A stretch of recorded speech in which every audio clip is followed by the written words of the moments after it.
Inilah kisah ketika Syekh Abdul Qadir merebut kembali ruh muridnya yang dicabut malaikat maut. Dikutip dalam kitab Afrih al-Khatir, karya Syekh Muhammad Shadiq Al-Qadiri Al-Shihabi Al-Sa'di. Suatu hari seorang santri yang menjadi khadim setia Syekh Abdul Qadir meninggal dunia. Kepergian itu menghancurkan hati istrinya. Dengan hati yang penuh duka, ia datang menghadap Syekh dan berkata, "Wahai Syekh, aku mohon hidupkan kembali suamiku.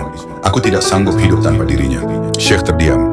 Permintaan itu bukanlah perkara kecil, namun melihat penderitaan perempuan itu, hati beliau pun tersentuh. Akhirnya Syekh berkata lembut, "Baiklah, aku akan memohon kepada Allah." Syekh kemudian bermunajat dan tenggelam dalam meditasi.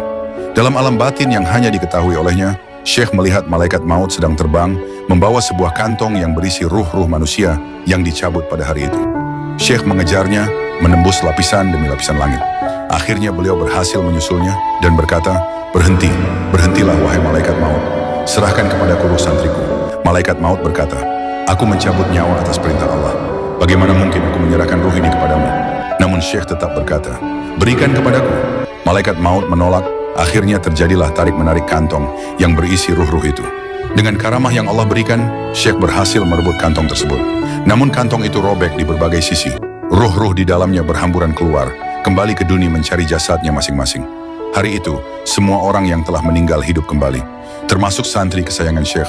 Melihat kejadian itu, malaikat maut pun bermunajat kepada Allah. "Ya Allah, Engkau maha mengetahui apa yang terjadi antara aku dan kekasihmu, Abdul Qadir."